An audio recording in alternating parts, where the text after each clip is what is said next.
What's going on, everybody? It's your boy DJ R. Cole. And I am the queen, and you're tuned in to Boss Talk. And today we have a special guest with us, another one of our fabulous skaters that is out there in the skate community doing big things. That's why we do Boss Talk.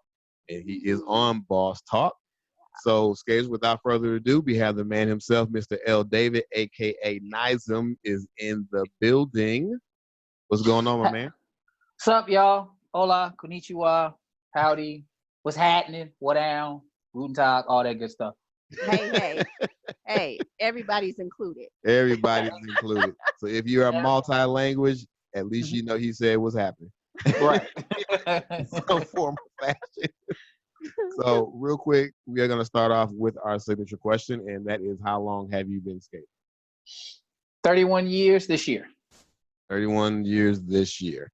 Now, previously you said September, so you have it down to a month.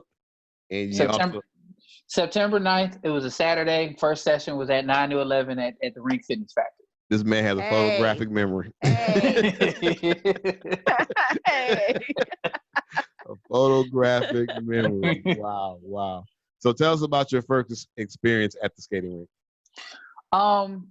Humbling, because skates you think are easy till you put them on. So one of the guys in Chicago, Jeremy, y'all probably know, big homie, says everyone starts off like Frankenstein, no matter how big you are. Listen, look, 8-year-old kid, So the first time you fall, you never forget too. And it was showing off, trying to do something, and it was bad. But it was cool because I started going to lessons. I started doing figure skating lessons, and I remember a gentleman by the name of Houston. I think he competed. I don't know what level, but he was a serious skater. So to see all the figure skating, and I was like, all right, I want to kind of get into it. And took a lot of falls, paid a lot of wood tax. But eventually, I started not, as we call it here, dying. That's what we call falling. I stopped dying. So it got easier over time. Got you covered. So, do you remember? Well, for you, for skating, is it like generational, or is it something that everyone in your family did? My mom did briefly. She knew a lot of people. God rest her soul. She introduced me to it because it was in a time where Chicago, where you wanted to do something to get a kid off the streets, and it was like, all right, it was the one thing. She was like, all right, I'm gonna give you a little money, hop on a bus, go there, come on back. And it was cool. It was like your first bit of responsibility. Like, all right, I'm showing my age. If you're from Chicago, got your little super transfer, your little token. Yeah, I'm showing my age for real. So, you can go down there and it was cool. It was something that my mom allowed me to do in a time where it was like a lot of parents were scared to let their kids go places. So it was something that her and I bonded over time before she passed, because I unfortunately never got to skate with her, but I've met people that know my parents, and they were like, oh, you so-and-so and them son. A black folks, oh, you so-and-so and them kids. You're like, you know me. So when you do something bad, they're like, oh, and you so-and-so kid. Listen, when I was a shorty, I had eyes on me I had no idea about.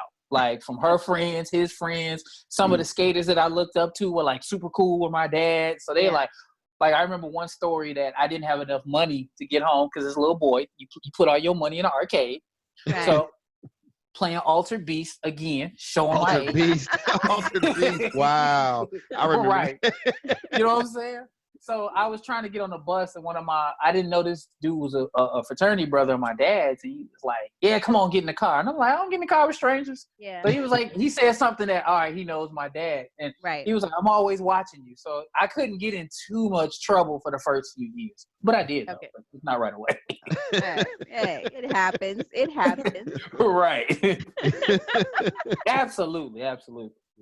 So the amazing thing is that back then, even though Chicago was rough, you were still able to go to the skating rink without your parents. It was like a safe haven. Yeah. Yeah, for a lot of us, it has been. Yeah. Yeah. So now you're currently your name. Yes. Let's talk a little bit about your name. All right. He has a fun fact about your name. Says he's a Okay. Scrabble master. Yeah. So the backstory, I was a graffiti writer in high school, never got caught, thankfully. So when I graduated high school, it was kind of like a point in my life where I wanted to change. So I was like, all right, I want to do a different name. So I remember I was actually a member of Young Life. Little known thing, I was actually a counselor in Young Life too. So I was playing a game of Scrabble and I wasn't paying attention, and I just was playing around with letters, and I was like, N, I, Z, 10 points, and then added an M. So at this point, I've tuned out of the game. And if anybody's a creative, you lock on to something sometimes. It can be so minute to someone else, but it's like profound to you. And it was like, this is it. So that's how Nizm came about. I think I got about 16 points or so. And and a new identity. Right. I got a new identity out of it. So absolutely. Yeah. So when did you start getting into music? Was it something that was in your family? Was it something that you just picked up on? For me, I come from an eclectic music household of tastes. So you have a father who listens to John Denver and Kenny Rogers. I had a mother who would listen to like Kool and the Gang, Marvin Gaye, Donny Hathaway. And then my sister was like Duran Duran, LL Cool J, X-Clan, like all over the place. So like that's what we heard in the house. So for me, music was always around me. And I got attached to hip hop at a young age when it was still kind of like counterculture. So it was like these people are rapping. And my first group that I remember seeing was Tribe Called Quest. That's my Wallet and El Segundo. Yeah. So it was just like I got into it, and the 90s hip hop for me was like everything, because I was one of them New York looking kids, like, what up, son? Extra baggy pants, like wearing Timbs before everybody got into Timbs, So it just kind of melded with me, and music has always been so a form of expression. And then for us as skaters, music means so much to us as a skater. Like music drives your mood in skating. So for me, they just kind of like overlapped. Yeah. Now, speaking of skating and music, skate music, you have one of the very popular songs that we all listen to. And as I said, we have a shirt. Yeah. Right there. Right there. Right there. Oh, yeah. So the story behind that, I wrote that song with my drummer in my band, Tim Jones. And he literally just gave me the beat and just let me say, get what you want. So I had never heard a skate song personally that people listen to the lyrics, because skaters don't listen to lyrics. Yeah. Very rare. Like a lot of people try to rap for skaters. It's like, fam, they not hearing you. If the beat got a groove, it's gonna work. You rapping, it could be Rakim or Waka Flocka. No one cares. No one cares. So just got it together. We recorded it in 2009, and then we did the video for it at one of the first IR. Shout out to D Breeze, and then dropped it that Labor Day after Joy's party, Skate-a-thon. Yeah. So put the video out. I honestly did not expect for what happened to happen. Arson and Bowen dropped it, and it took off. I mean, took off. I performed at Skate-a-thon. I performed at Tampa Festival in 2012. Yeah. And it's a song that people still send me to this day, like, yo, it's here, it's playing here. And it's like, people are like, wait a minute. And it's often funny because people are like, wait a minute, you're the guy that did that? Yeah. I try not to be that rapper. People walk around like, yo, I'm so-and-so and I did this. It's something I'm very proud of. But it was for the community. So it's something that I'm super humbled by, and I still love hearing it to this day. It'd be like the first time I heard it, was at Rolling in the Carolinas at like a packed night. So 1,000 people, like I almost teared up because people were like, skate music, and you like, hey. So it was better than being heard on the radio. Honestly, for me, it was better than being heard on the radio. Yeah. Well, you definitely create a classic. That is a classic. It's always gonna go down in the books. I like playing it a lot. Yeah. We actually played on the radio. It's got a nice little groove to it. It's got that Chicago flavor to it, and the lyrics is just encompassing roller skating. Yeah. So, phenomenal job. I'm waiting on part 2. Hey, So remix. yeah, the remix. A lot of people have asked. I don't know if we can catch lightning in a bottle twice. There's just got to be a feel, because if you would have told me that song would have came out that way, I would not have believed it. And it's just how creativity works. Sometimes the one you think is it fails, and the one you kind of takes off. Yeah. So either way, I'm happy for what it does, and if the right song is there, I definitely will put it out to the skate community. Yeah. So how often do you skate now? Due to COVID-19, not at all. Of course, yeah. Right now, ain't nobody really doing nothing. But Well, you could go in your garage or your kitchen or somewhere. I've skated maybe 4 times in my photography studio, and that's the only place where I got wood and got some space. Okay.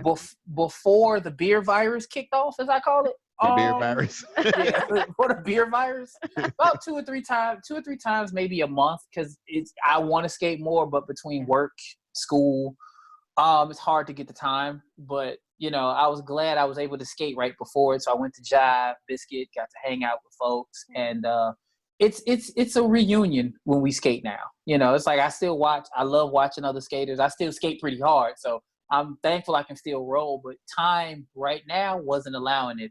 And then the corona was like, hold my beer. None of y'all skate. Not the slap. You get the slap too. None of y'all skate. So, and see, I'm not. I can skate outside, but you get a little older. You think about certain things. Yeah. Falling You outside. hit that cement. Listen. I'm in good shape, thankfully, but I know what I can't do right now too. Yeah. And that's the whole thing right there. So you know what Yes, you sir. can't Yes, do. sir. You know your limits. Once you get to a certain age, you know your limits. You like, nah. I'm not competing with no 18-year-olds. Like, you want to skate? No, see, you on your mom and them insurance. Your bones. Okay, I'm paying for this. I'm paying for this. I gotta pay for my own insurance. right? Yeah. Listen, that hurt more than the injury. Yeah. So now you actually have a lot of things going on. Yeah. Musician, roller skating, and you also had photography, which is year 60, correct? Yes, it is. Year 60. Yeah. Okay, so tell us a little bit about year 60. I've been a shooter for 20 years. Again, you'll see a lot of overlap. I was the kid that could never stand still. Now, real quick, while he's saying shooter, he means photography. Photographer. Not literally. People. Just because he's from Chicago. That don't mean he was out there. Yeah. No, I'm not no bang bang, not like that. So I started in '98. I actually started in darkroom, so I know old school 35 millimeter. I started, stopped. 2010, I worked in Haiti after the earthquake, and I didn't have a weather sealed camera, so water got inside of it. Broke my heart. Wow. So I didn't shoot for like 4 years. And then 2014, I was like, you know what? I'm going to do it right this time. Mm-hmm. So I bought a camera and then moved to Miami. And then it just took off. So for me, I have 2 studios, one here and one in Miami. It's always been something where it's like skating, but different. Skating is where you get to express. Photography, you have to shut up to be good at it. Mm-hmm. You got to listen and observe, and it's made me a very observant person. So, I mean, it's nothing like going out to shoot and, just randomly or just people or things like that. So it's become very much therapy these days with everything going on. Mm-hmm. So it's noted that you are a fine art photographer. Yes. So so what does that mean for us common folk? My goal, one of my role models is Gordon Parks, African-American photographer. For those who don't know, he did Shaft, a few other things. My goal is to sell photos that get into the astronomical prices. I've always been into art. So for me, it's just trying to make art out of everyday things that, even the hood is art to me. Like, there's some things that people don't understand. Like, I see 4 or 5 black dudes on the stoop. I don't think violence. I just see some brothers shooting the bobos, talking. So for me, it's just trying to make art out of things that people run from or capturing it to realize, wait, this is beautiful, or it's okay to be this way. You know, one of the things I do not do as a photographer is I do not over edit people. You know, I like to show the beauty of people as they are. Like I can clean up all the things like that, but that's graphic design to me. I like people to see themselves in their truest form possible. Yeah. It's noted that you are renowned for the usage of your color and your composition. Yes. So that's amazing, because that is the beauty of the photo. You know, like you said, you don't over edit people. Yeah. So and we live in a world of way over editing. Yeah. Whew. You know, I've had clients that I've lost because, you know, I tell them, it's like, look, if you are one size and you want me to knock 10 sizes off, that's I'm not gonna do that. I can, but I'm not gonna do that. You know, my thing is going be to die and comfortable. come back. Listen, look, okay. I'm not getting into that with folks. So I've frustrated some clients, but some of my best clients are men and women who's like, you know what, I appreciate you showing me in this light. Just honest, and you've made me accept me. So that's one of the best compliments I've gotten as a photographer. Now, do you travel for your photography, or you pretty much just stay local? I've traveled. I've obviously between two cities. I've shot quite a few skaters, actually. My most recent one, I shot one of the members of Trendsetters in Cincinnati back in December. I've done a lot of album covers for folks. I often joke, a lot of people's profile pics are my work, and a lot of people don't know it. Like, oh, that's my shot. That's what's up. You know, and again, I make sure I'm credited, but I don't feel the need to be like, oh, I'm a photographer. It's just pictures mean something to people. And when you see someone, you capture a special moment, or they see themselves in a positive light, that in itself is a reward, as well as the money. Yes. Don't get it twisted now. I'm all for the culture, but I like my capital too. How about that? Them coins adds up. Listen, my equipment ain't cheap. I know. Yeah. We keep trying to tell people how expensive it is, you know, for the equipment. Yeah, that's why I tell people photography and DJing is expensive. Music producing is expensive. So yes, Lord. Expensive. So. And you've written 2 books as well. Yeah, like a Renaissance man. I'm an artist.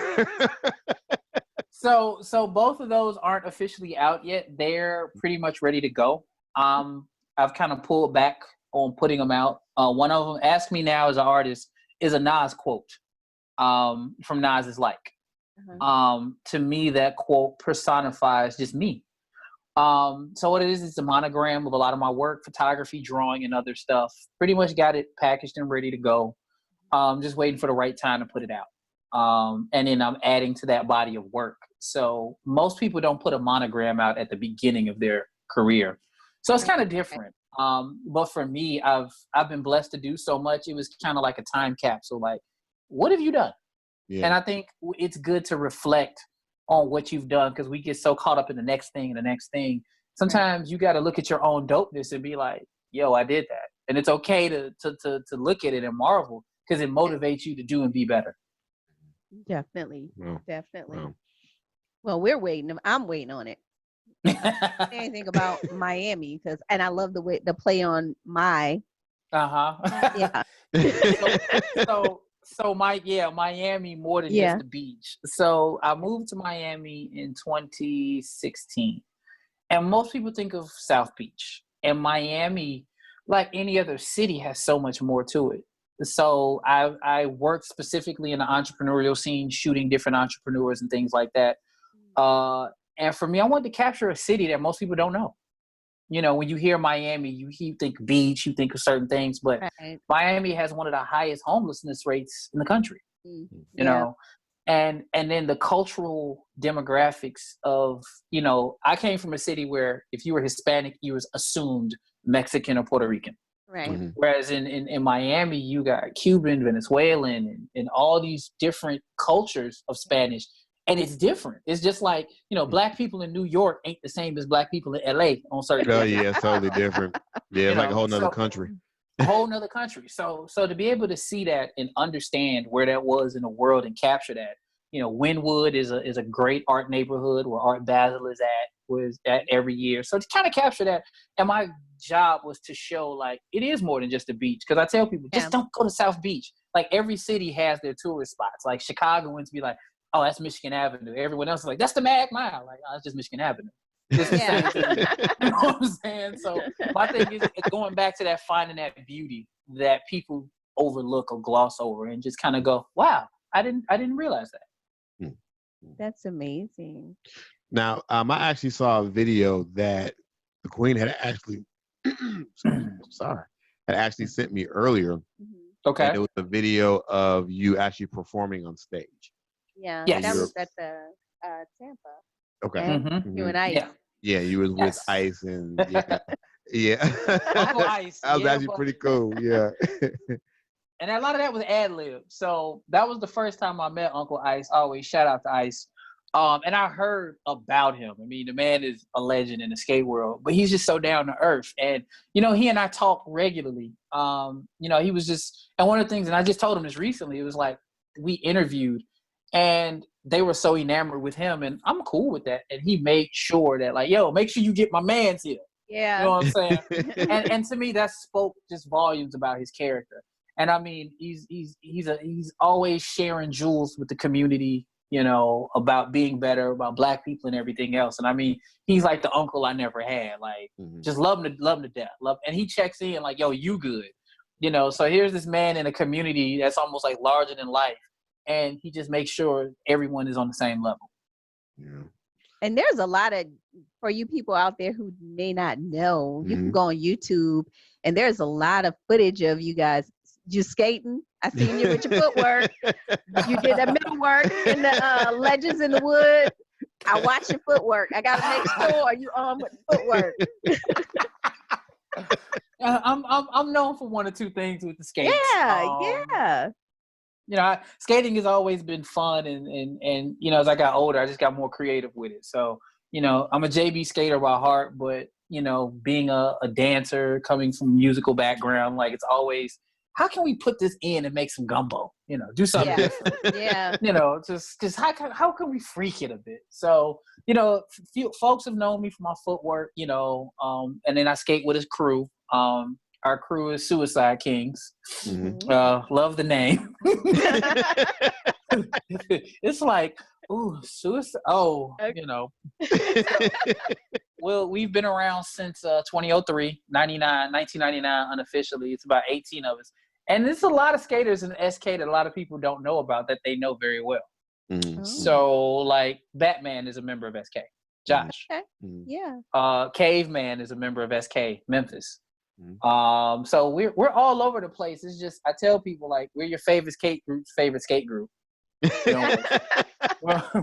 We don't do the shirts often. We don't do the parties often. It's just when you see a squad of JB skaters 10 deep, that's probably us.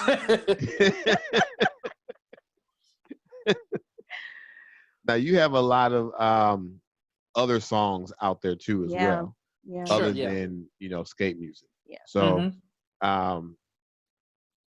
do you have any like full EPs or where can they find your music at? Sure.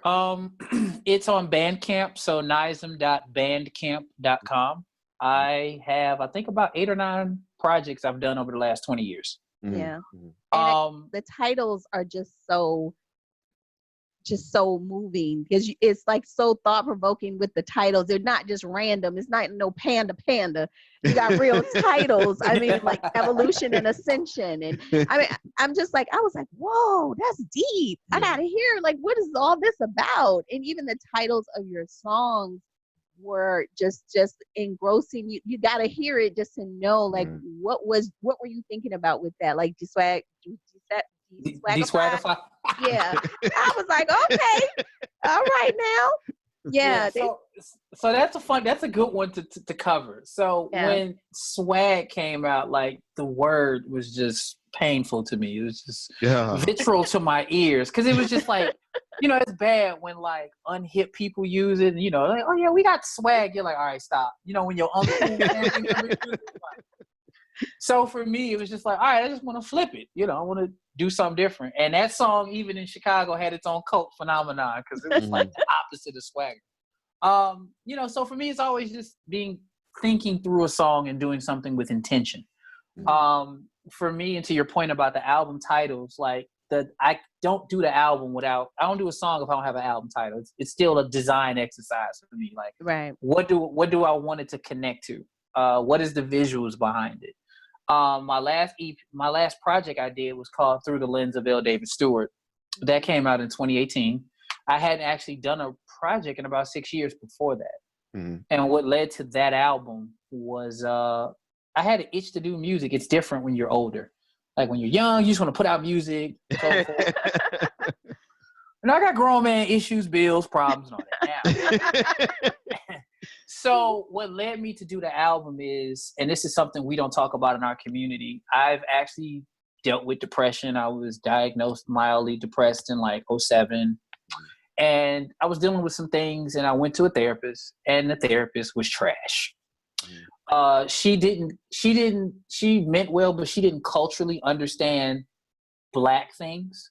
And a lot of her advice was very not good. So I decided to do what I do best. So I went to Puerto Rico for 3 days and wrote the album in 3 days. Came back to Chicago and recorded it quickly. Because it was like, all right, this is kind of cathartic, and I just want to share things that a lot of Black men don't talk about. Yeah. So for me, I talked about depression. I talked about mental health. I talked about frustration of livelihood and things that your average rapper isn't going to talk about. And to me, it was like, all right, we got enough party songs. I've done those. It was like, I just want to say something. And if it doesn't sell, I'm fine with that. But I just want to bring something that has substance. And it's just honest for where I'm at in my life as a man. Yeah. And even the videos that accompany your songs are very insightful. Because I know I watched through several of them. And one of them, which just made me stop and pause, really, really, just because we always think about like, or when you look at videos, I always think about how they portray us as a people. And in your video, it was Don't Give Up. And you had a white lady that you were talking to as the professor, and you were giving her knowledge. And more times than not, it's always us that are needing that knowledge or getting ready to drop out. But the tables were turned, and you were giving her, the Black professor, giving that student the advice on not to give up. Yeah. So it was just like really insightful to me because it spoke volumes on how life really is.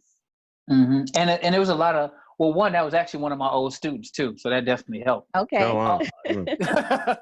Two, same thing. When that song came out, it was right before I left Chicago, and it was like a lot of frustration. So for me, I wanted the visual of what that meant of not giving up. That it wasn't cheesy, but it was like people struggle with so much. And I mean, it kind of ties into what we're dealing with, even with the pandemic today. Like there are people who've lost jobs, there are people who've lost lives, and there are people who are working or struggling. And it's like, what does don't give up mean to you? You know? And I think that's something that we don't always want to talk about. We want to gloss over it. And it's like, no, let's just have honest conversations. And we may not agree, and that's okay. But honest music to me is what I grew up with. Like we had such a kaleidoscope of music in the 90s. You know, you could listen to NWA, and then you could go to Souls of Mischief. You could listen to like Maxwell, then you could go to like Babyface. Like you just had such a wide swath. Yeah, it was. Yeah. You know, and that's what I'm motivated by to deliver. Like I know my music isn't for everyone. Like I actually say words, so I get it. Yes, I'm not. You can tell what you're saying. you know, and I've told people, I was like, for me, you don't dumb down, you listen up. Like yes, I've appreciated as a man just being comfortable where I'm at in life, and I think of Steve Harvey because I am old school now, right? Like. I don't knock the kids' music. I appreciate what they did because our parents said the same about our music.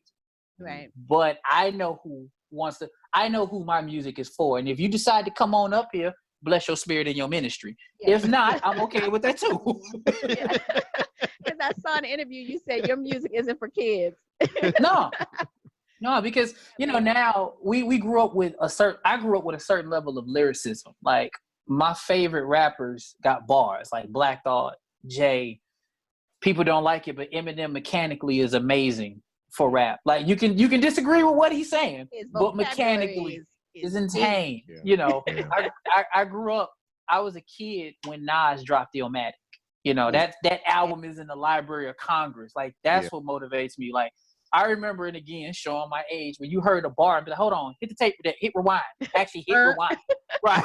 Like, what is so yeah, that music is for people like that. That's why skate music to me was almost a weird anomaly. Cause like people knew the lyrics and people in Chicago connected, cool. But then people all over connected. And you know, and it was like, wow, you know, the power of writing still speaks, you know, resoundingly in music. Yeah. So music wise, who have you worked with and who do you want to work with? Yeah. My band is composed of Tim Jones, DJ Tim T-Rail. Jones in the building. Yeah. The name of our band is Those Guys. I've worked with D Mills. I've worked with Damo. I've worked with a lot of the producers in the skate world of Chicago. I've been on the same bill with Special Ed, CL Smooth. Nice. I've been on the bills with a lot of people. For me, I can't say there's the one person I want to work with is unfortunately dead. Well, two. Mm-hmm. I'm a huge Marvin Gaye fan. Huge Marvin Gaye fan. And Heavy D. Heavy D made me want to rap. Okay. So, you know, for me, it's just vibe. Like, because sometimes the people you think are great, you may not fit with, and other times it's other way around. So if I got a good vibe with a person and we vibe, we got a good understanding, it's just let the synergy take over the creative process. Yeah. And you said you're a huge Marvin Gaye fan, and you even have a title called Marvin's House. And yes. And I was listening to the track where you went back where he did the national anthem, and y'all did a track with that. That was like so dope. Yeah, Marvin to me I loved his conflict. He had, everyone knows sexual healing, what's going on. Yeah. But like the deeper story of Marvin, like the story behind the album Hear My Dear is an exercise in petty. And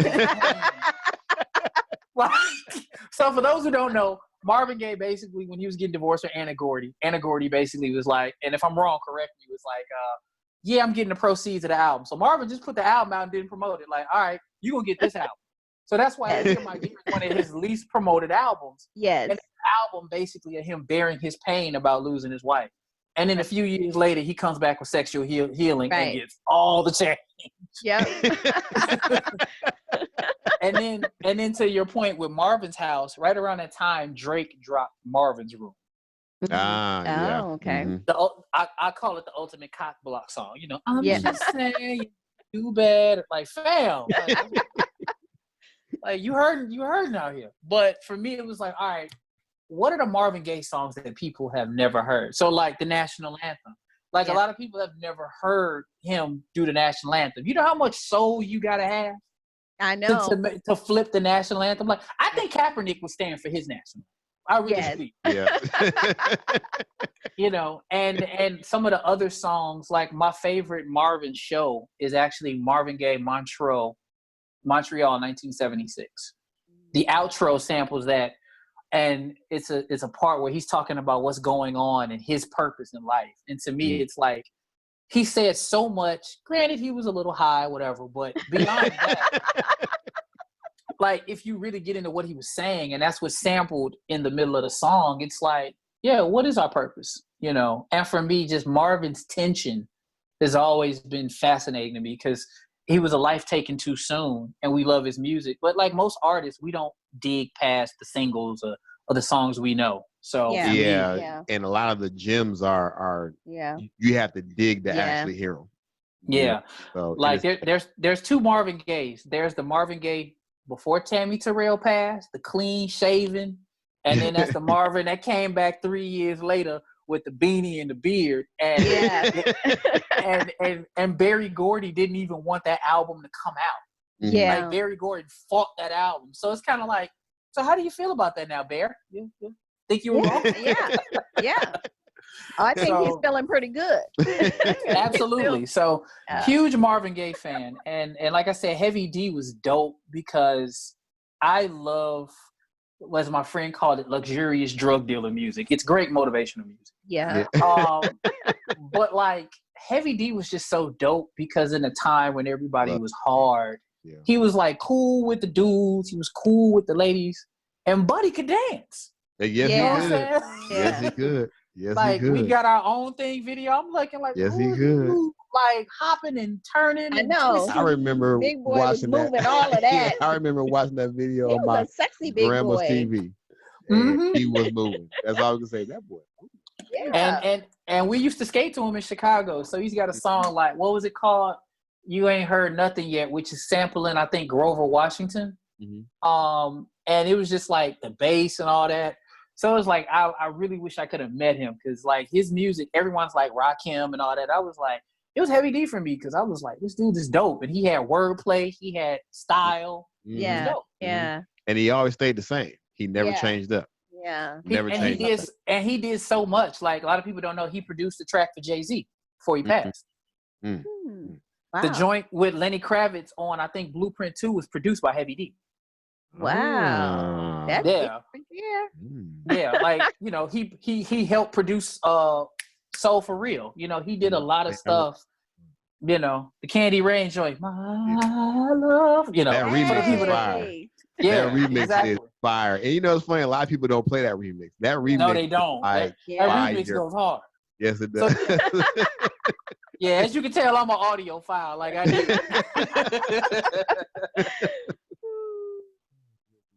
So you have a news article, huh? There's a lot. He's been everywhere. Oh yeah, He's a Renaissance man. He writes, he dances, he skates, he produces, he lyrical genius.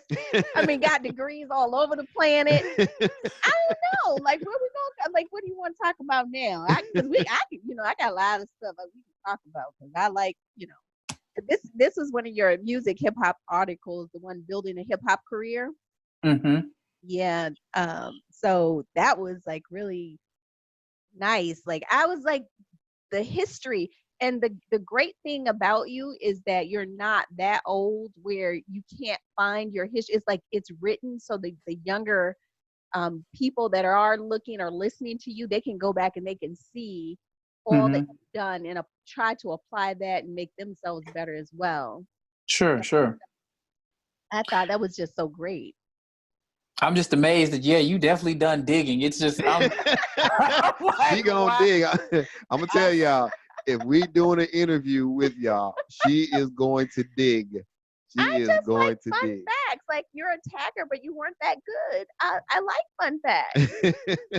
Sometimes you gotta admit you're not great at everything. Like people think like I'm just born great at everything. I'm like, no, there's some things I'm bad at. As I get older, I'm comfortable admitting what I'm bad at. So I can be better. And then to that article, like one of my biggest, I think, accomplishments is seeing my nephew in music. My nephew goes by the name of Rap Ferreira, formerly known as Milo, and he's very, very well known. Been in Rolling Stone, a few other places.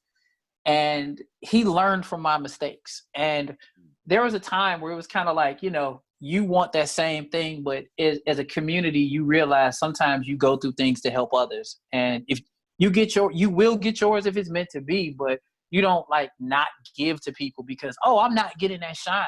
And it took me years to just understand that in life because a lot of people are like, you do so much. Why don't you talk about it?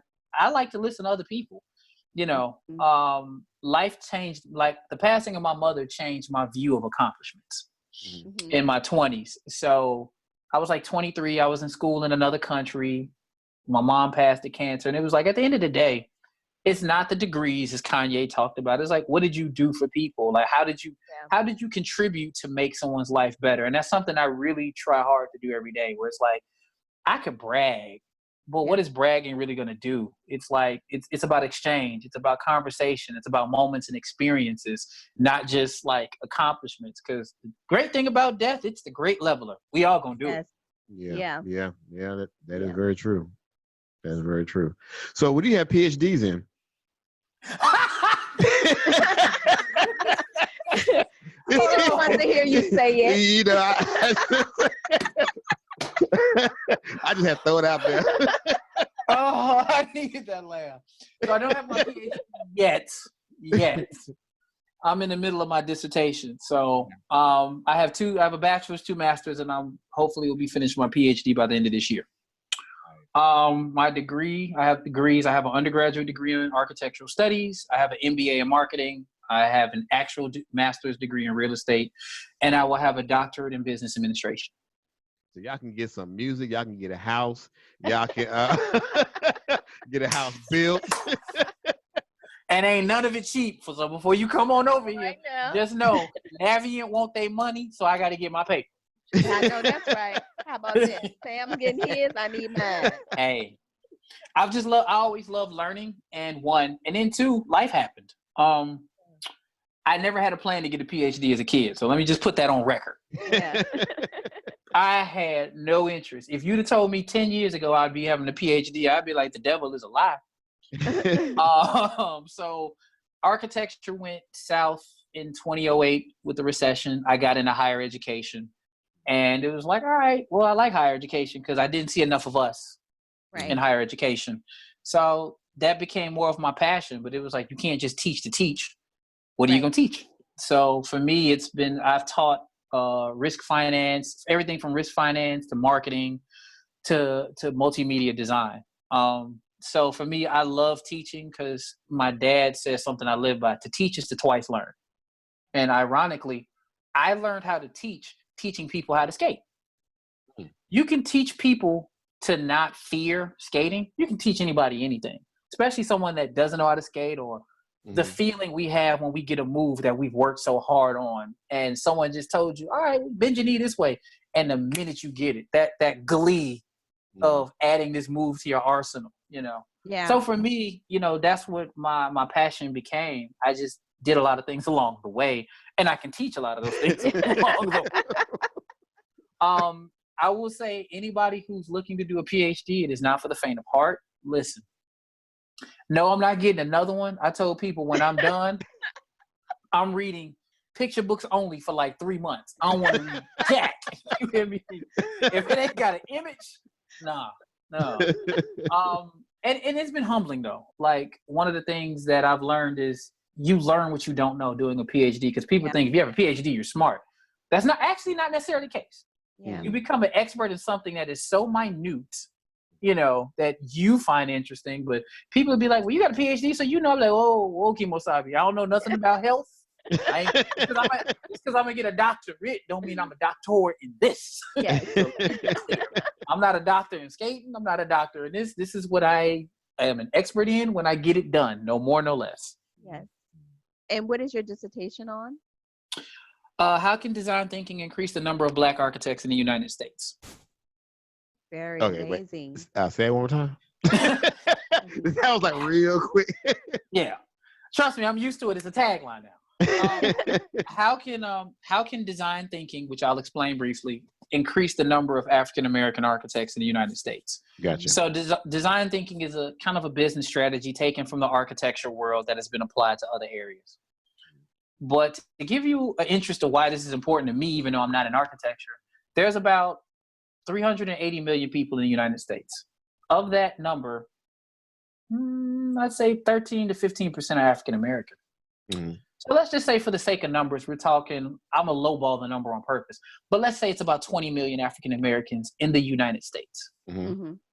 How many people do you think are licensed architects, and the African Americans are licensed architects in this country? Each of you take one guess. 0.2%. Not bad. You, sir? Yes. He's like 0.1, 0.1.75. I like 0.2, 0.5, Bob. Exactly. That price is right. Yeah, exactly. I saw the look in your face. 2.1. So to give you a scale, about 13 million people, it's about 110,000 licensed architects in the United States. Of that 110,000, 2,500 are licensed African-American architects. And of that 2,500, maybe 600 Black women are licensed architects in the United States. Wow. Deep. Yeah. Yeah. So when you look at the scale of that, exactly. Yeah. So even you're right. Well, not to just get all egghead about it, but it's something that when I was interested in it, no one really pushed me. I was just stubborn, So we push our kids into basketball if they're great, and that's dope. We push them into music, and that's dope. Yeah. But what if your kid wants to be a marine biologist? Right. Like we're so diverse as a culture that we shouldn't be just kind of bogged down with the same thing. And even though I don't want to be licensed now, to me, it's kind of like I know what that grind was. Right. And when I tell people like, oh, you're an architect? I'm like, no, I'm not licensed, but I've done a lot. And the thing is, it's kind of like, well, who's helping to increase these numbers? What can we do to increase these numbers? Because as I tell people, you never know who you skate next to. It's a lot of educators that skate. And I know a couple of other PhDs that skate that if people knew that they'd be like, really? Like, it's where we go to get away. But, a lot of us are passionate about things. You guys are passionate about radio and media. Yeah. So it's the same thing. So for me, it's a driving passion that long after I'm gone, I hope I can contribute to increasing those numbers. And I think part of what you said was when your child comes to you and say, I want to be a marine biologist, parents are scared because they've never had that education. And sometimes they don't even know how to steer them in the right direction or look for that help. Right. And that's something we have to be better at because there's so many resources now that we can give our children the opportunities that we've never had.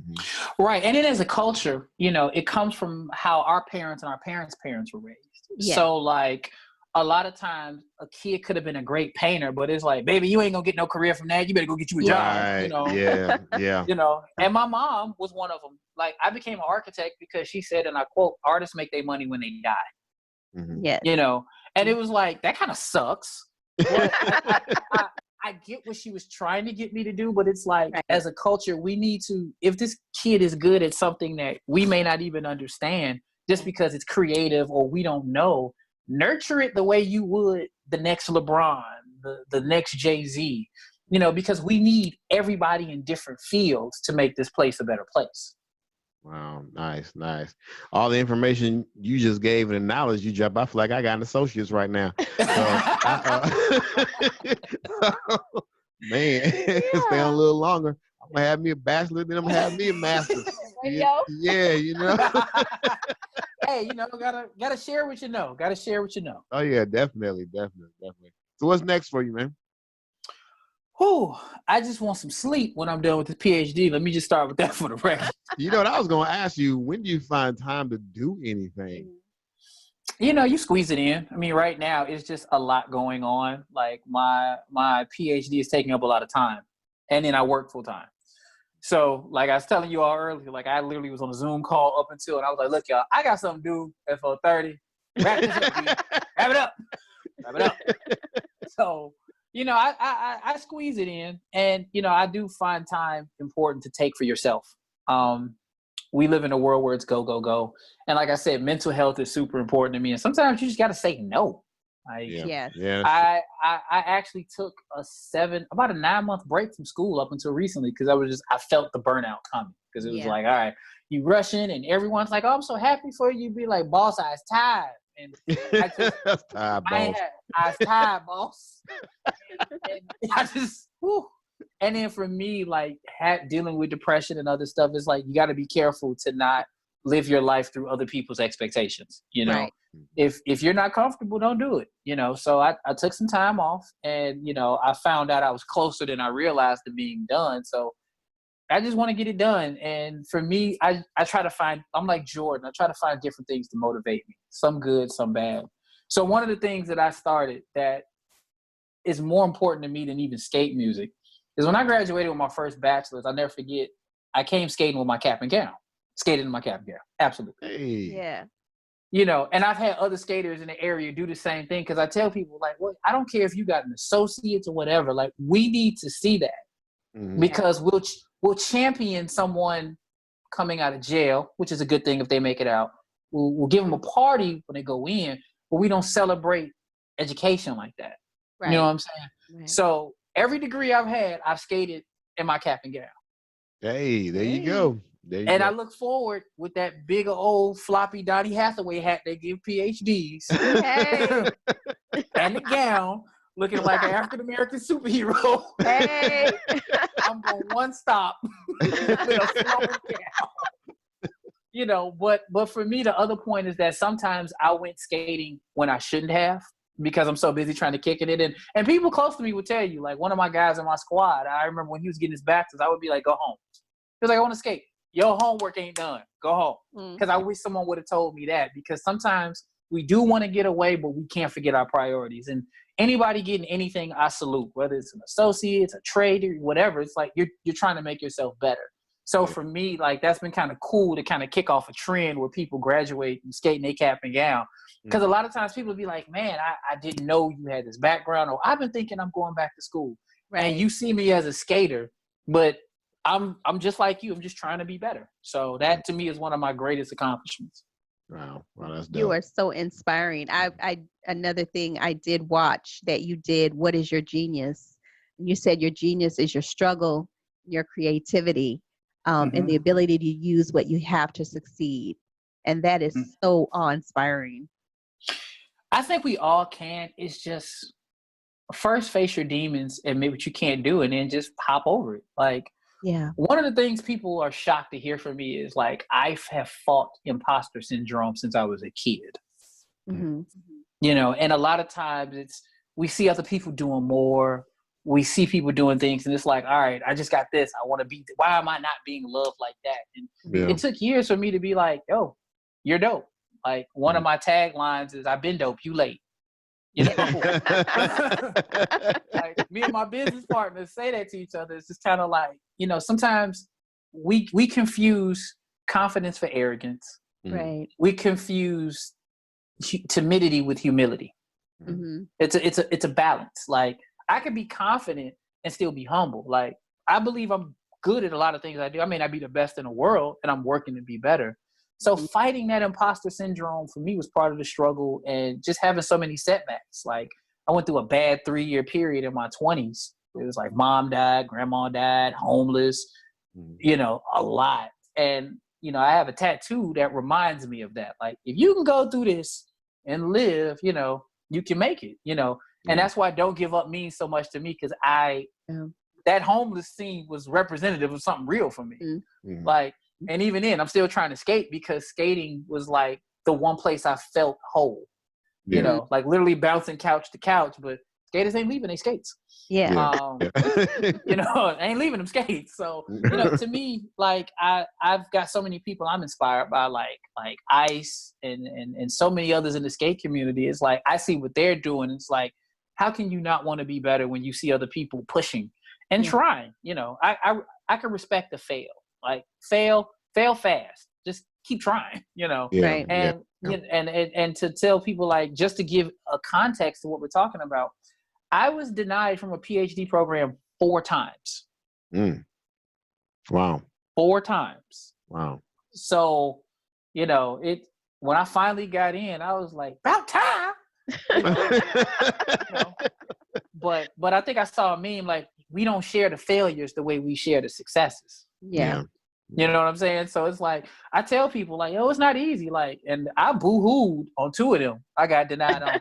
I'm talking Cuba Gooding Jr., Boys in the Hood, swinging at air. that man side, Bro, listen, like cried, like, cause I thought it was like, why didn't I get it? I thought I did everything right. So, you know, it just makes it sweeter when you get it, you know. And a lot of people are like, are you excited when you finish it? I can tell you what's going to happen when that woman called me doctor for the first time, because I've already planned. Okay. I'm listening to Jay-Z's So Ambitious on the way to my final dissertation. Okay. Love that song. Hey. And on the way out, I'm playing James Brown, Paid the Cost to Be the Boss. Hey, there you go. Love it. And I have to probably defend it via Zoom now because of what's going on. Yeah. So I already told her, I was like, when I get clearance, I'm going to record. I'm like, say it again. Say doctor again. I just want to hear it. You know, and I'm gonna tell people like, hey, you know, we can do things. I mean, even you guys with your show, like I know what it takes to do a show. So it was a lot of sacrifice, a lot of networking, money. People came and gone. and you guys are doing a service to the skate world to introduce skaters that people know or may not know to know our community, especially now because we can't skate. Well, we can, but we can't skate in the rink. So everything is a struggle that we overcome. Even skating in itself is a struggle because it's like we all look back to the very first day we put on skates when we look like Frankenstein. Yeah. to the moment where someone is recording you to the point where a video is done about skating. It's like that's growth. That's growth, and that's all you can ask to do is grow. Just you got to grow before you go. Got to grow. Yeah, most definitely. So, how can our listeners and the ones who will be viewing this, how can they get in touch with you, my man? Oh wow, I got all the social media joints. But the best way probably is I have a website y6or.com. From my Year 60 site. My Instagram handle and Twitter handle is Year 60 Photog. So YEAR 60 PHOTOG. And if you see me on Facebook, L Davis Stewart, say what's happening. I don't bite. Now, on your website, is that where we can view your photos and everything? Yes. The website, I would say more up-to-date photos is my Instagram Year 60 because I just randomly drop jewels regularly on there. I haven't updated my site in a bit. But yeah, Instagram Year 60 Photog. I always have some gems I kind of let out every now and then. So are they for sale on the ones that are on your Instagram? Can they purchase those as well? Usually most of the Instagram ones, no, but if you want to, I can set up something custom for that. Okay. So nice. All right. And then and the music. I just thought about that one. Yeah, I was just about to ask you about that. The music. Yes. Can we get the music? Yeah, so it's Nizm, N-I-Z as in zebra, M as in Mark, .bandcamp.com. Okay. Nizm. Okay. Good deal. So you guys heard it here. You guys know how to get in touch with them. We're definitely rooting for you on your PhD. Can't wait. Oh, don't worry. Y'all gonna see it. I'm gonna be screaming it from the hills. Hey. Hashtag doctor. I'm getting a shirt that's gonna say DOK''TA. Doctor. Listen, I sweated for that. I promise you, everything is gonna be like it's doctor. I can't wait to be done. I'm learning a lot, but when I say I was tired, look, I got 106 pages done. I probably got another 50 to go. Ooh. Well, this is you on the downstroke. You're on the downstroke. Yeah. Listen. This is like pledging squared. Like I'm tired. Like, is it over with yet? Oh my goodness. Well, we're definitely gonna check in with you to make sure that you finish those last 50. Yes. And we're gonna be there for the celebration. Yes. Oh, don't worry. I'm finna go work on them in a little bit. Whether it's virtual or it's in person. I might go on a tour with that damn cap and gown for that. I'm skating everywhere. Right. I'm going grocery shopping and what's up, Chief? Yeah. I'm telling you. I had to get my money's worth out my gown. You know that's right. Hey, nothing wrong with that, man. Gonna get my tour on, right? The doctor tour. You heard it first, the doctor tour. The doctor tour. All right, we're going to be looking out for it. No problem. Y'all see him at Soul Skate. Or in the grocery store. Or Tampa Soul Roll. Look, and I'll get a linen version for the hot cities. That way I didn't sweat too hard. Tell you, I skated like 3 times in one of them gowns. I was like, I think I used it for a Halloween thing one year too. I was like, oh yeah, I'm getting all my your money worth. Yeah, yes sir. All that money I gotta pay back. Yeah. Uncle Sam, like, congratulations. Let me get that paper, player. Let me get that paper. 6 months. Y'all know that 6-month countdown. You get it as soon as you graduate. Congratulations. We're happy on your new. Where our money at? Yep.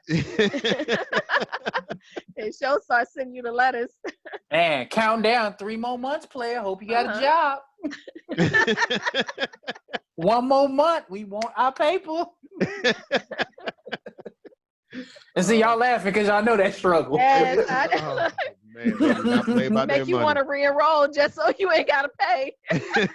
hey, you laughing. I'm going to be taking one course for the rest of my life. Like, I'm straight. Deferred. Deferred. Right. know that word well. Deferred. Exactly. Oh my goodness. Oh man. Well, we greatly appreciate you Yes, sir. Yes, taking sir. time out. No problem. Thank you for having me. Thank you for having me. Oh yeah, definitely. And we'll definitely check in with you. Make sure you stay in touch. Skaters, Will make do. sure you guys go follow him, support his music, support his photography. Send him some words of encouragement every now and then. Is you doing your paper? Is you done with your paper? Lord Jesus, I need them. Jesus be a Mountain Dew or ice mocha at a Starbucks if it's open. Won't he do it? Hey, But we greatly appreciate you and everything that you've done for the skate community. No problem. Just trying to make it a better place for the next generation. Hey, there you go, man. There you go. Greatly appreciate it. So for you guys that are tuning in, as always, thank you guys for tuning in. Make sure you guys share the app. Make sure you guys share the interviews. I mean, go to the YouTube channel, like our YouTube channel, like so that we YouTube can be channel. great. So we can be great. Yes. Absolutely. Yes, indeed. And until next time, we will see you on the wood. All right. All right.